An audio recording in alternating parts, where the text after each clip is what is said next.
Earlier on, Rosie was downstream on the Spey, getting to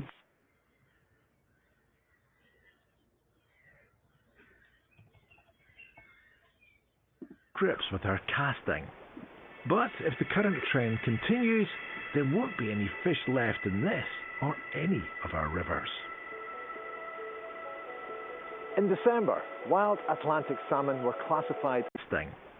But if the current trend continues, there won't be any fish left in this or any of our rivers. In December, wild Atlantic salmon were classified as endangered, meaning they're at risk of extinction. In the last 25 years, their numbers have dropped a staggering 70%, and I'm off to meet a man who's seen that decline firsthand. Duncan Ferguson was born and brought up in Speyside, and he's worked on the river for the last 34 years. Duncan, how's it going? Very well. Nice to see you. And you too.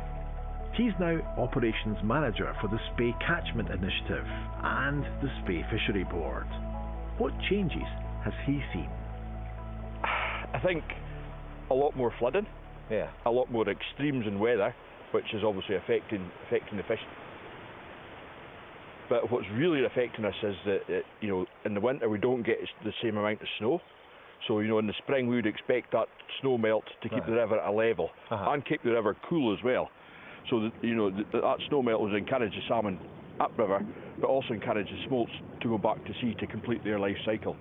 20 years ago we would have been catching 15,000, 16,000 salmon a year. Last year I think we caught 3,600. And they're all catch and release though? Yeah, all catch and release now, yeah. So that's another huge thing. When I first started in the river, catch and release was unheard of.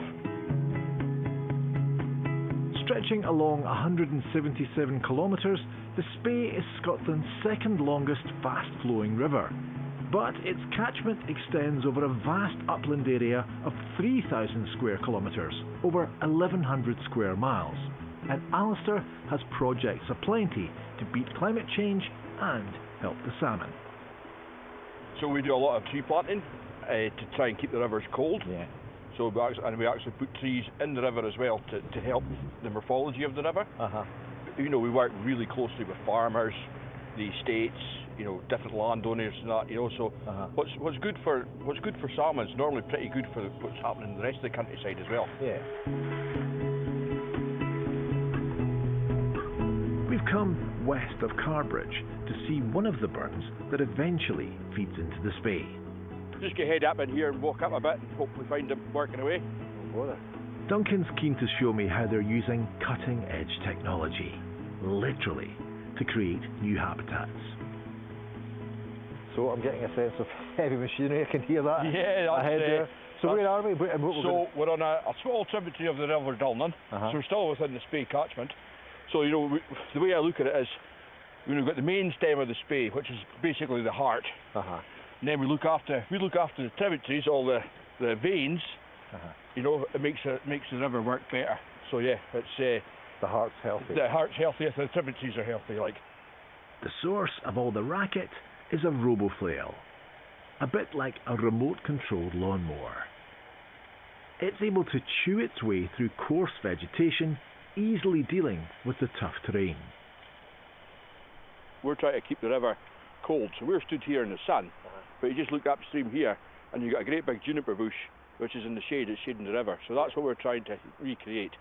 The prevailing wind will take seed off the juniper bushes here and the existing Cali pines, and when the seed falls into the big long heather like this, it's got very little chance of self-germinating. So what we're trying to do is break it up, so when the seed falls on, it takes better, and hopefully they'll be established in these bits.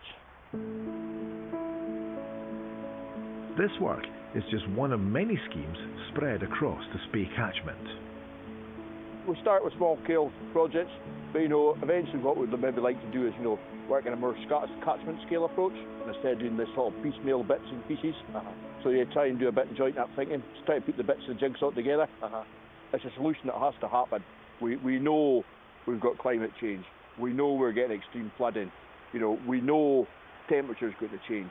So every little thing that we do now is safeguarding the salmon's future. And are you confident about the future of the river? I'm confident, yeah. It's been my It's been my life. Few years left yet, but yeah, I'd like to see some young people coming in behind me to make it their career.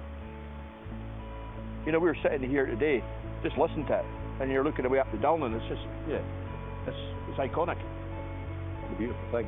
Yeah. Well, keep up the good work. No, thank you very much. It's going to be never ending. No, it's not. No, another few years yet, though. So yeah. Yeah, good man. Good man.